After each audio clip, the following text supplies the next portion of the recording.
Assalamualaikum warahmatullahi wabarakatuh. Bismillahirrahmanirrahim. Alhamdulillah wassalatu wassalamu ala Rasulillah. Allahumma salli wa sallim wa barik ala sayyidina Muhammad wa ala alihi wa sahbihi ajma'in. Saya membaca satu buku karangan Dr. Abdul Fattah Abu Ghudah yang berjudul Ar-Rasul Al-Muallim, dan tertarik untuk berkongsi sedikit daripada tulisan itu, di mana beliau memetik riwayat Sayyidina Husain bin Ali radhiyallahu anhuma yang bertanya tentang akhlak dan cara kehidupan baginda Rasulullah SAW ketika baginda bersama dengan para sahabat. Saya kira ini satu yang amat sesuai untuk kita telusuri, untuk kita kaji dan kita hayati. Apa yang disebutkan oleh Sayyidina Ali ini, kita lihat dari aspek sebagai pendidik, aspek sebagai pemimpin, amat-amat relevan sekali. Ya. Sayyidina Husain berkata, aku bertanya ayahandaku, yakni Ali bin Abi Thalib radhiyallahu anhu, mengenai kehidupan Rasulullah SAW ketika bersama dengan para sahabat. Beliau berkata, dan Sayyidina Ali berkata, baginda selalu tersenyum atau manis muka. Baginda selalu tersenyum atau manis muka. Yang kedua, berbudi pekerti baik yang disenangi orang. Berbudi pekerti yang baik yang disenangi orang. Yang ketiga, mudah didekati. Mudah didekati. Ya. Yang keempat, tidak kasar percakapan dan tindakannya. Tidak kasar percakapan dan tindakannya. Yang boleh kita lihat penegasan hal ini juga dalam Al-Quran, firman Allah Subhanahu wa taala, "Fabima rahmatin minallahi linta lahum walau kunta fazzan ghalizal qalbi lam faddu min hawlik." Maka dengan rahmat daripada Allah, kamu bersikap lunak atau lembut terhadap mereka. Ini para sahabat, orang mukminin.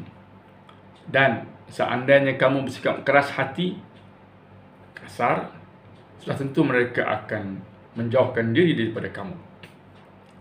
Ya? Jadi 4 sifat ini kita perhatikan, sudah tentulah para sahabat dan orang lain mudah mendekati baginda Rasulullah sallallahu alaihi wasallam.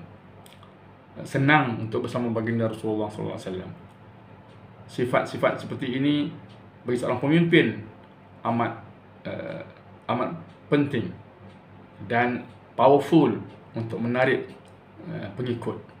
Bagi seorang guru juga amat penting, amat berkesan supaya guru tersebut menjadi guru yang misali dan disukai atau disenangi oleh murid-muridnya.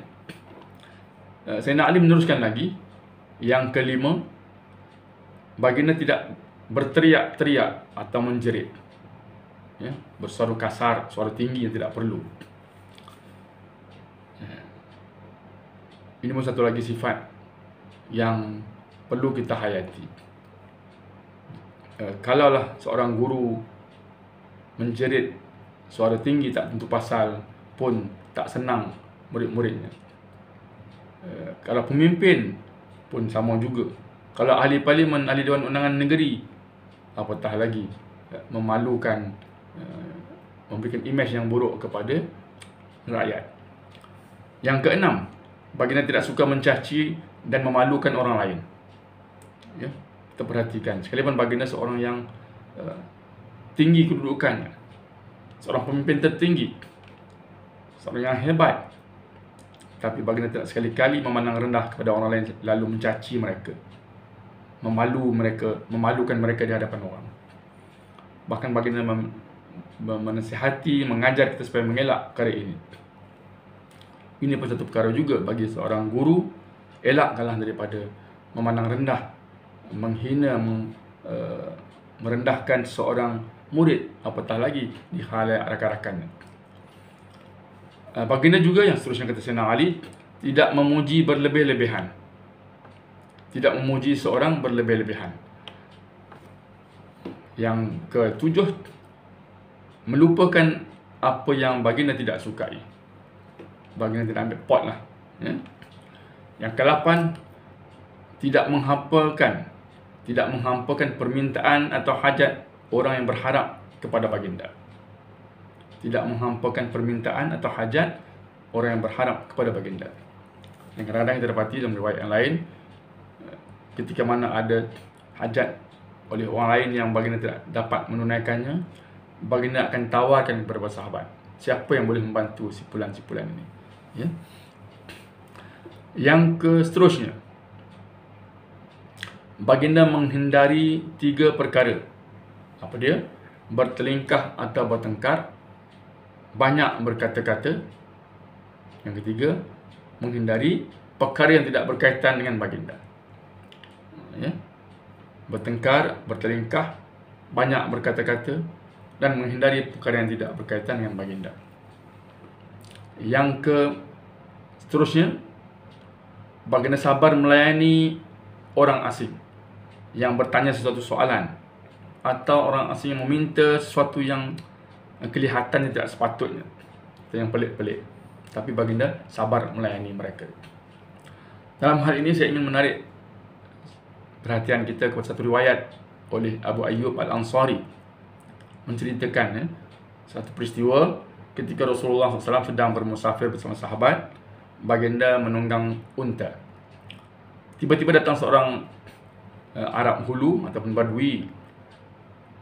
Dia menghampiri unta Rasulullah SAW sambil memegang tali unta Nabi, dan berkata kepada Nabi SAW, "Wahai Rasulullah, beritahu saya perkara yang boleh mendekatkan saya kepada syurga dan menjauhkan saya daripada neraka." Kata Abu Ayyub, baginda terdiam sejenak. Kemudian baginda bersabda, "Hendaklah kamu menyembah Allah dan tidak mensyirikkannya dengan sesuatu. Mendirikan solat,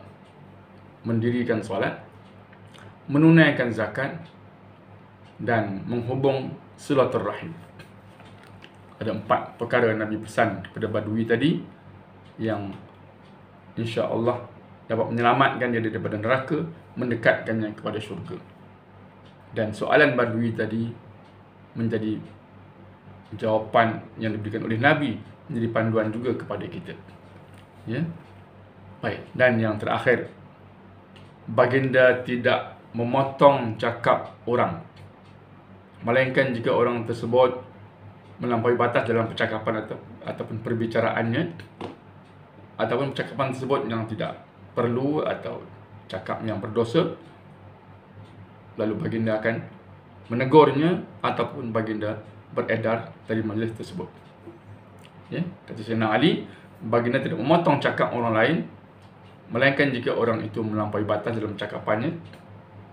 Kalau begitu, baginda akan menegur dan melarang orang tersebut, atau baginda bangun beredar daripada majlis itu. Di sini jelas bahawa sifat menunjukkan tawaduk Rasulullah SAW. Walaupun baginda berilmu, walaupun sebahagian yang datang kepada baginda itu yang jahil, yang jauh sedikitnya ilmu berbanding Rasulullah SAW, baginda tidak akan memotong cakap mereka. Baginda memberikan telinganya, memberikan ruang masa itu kepada seorang yang bertanya, ya, baginda sedia menjadi pendengar. Jadi saudara-saudara sekalian, begitulah sebahagian atau secebis daripada akhlak Rasulullah SAW. Benarlah firman Allah Ta'ala, "Wa innaka la'ala khuluqin azim" dalam surah Al-Qalam. Dan sesungguhnya engkau, wahai Muhammad, benar-benar atas akhlak yang agung. Jadi semoga kita mengambil perhatian dan cuba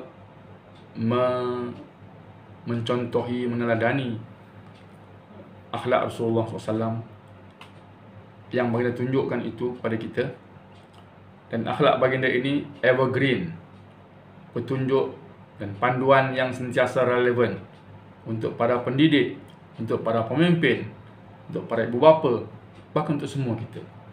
Ya. Firman Allah Ta'ala dalam hal ini, laqad kana lakum fi rasulillahi uswatun hasanah. Jadi marilah kita hayati. Ya Allah, kurniakanlah kepada kami taufik dan kekuatan jiwa untuk mengikuti petunjuk dan tauladan Rasulullah SAW, dan untuk bertambah kasih cinta kami pada baginda Rasulullah SAW.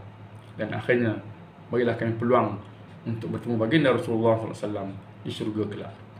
Wallahu a'lam wa sallallahu ala sayyidina Muhammad wa ala alihi wa sahbihi wasallam. Alhamdulillah rabbil alamin.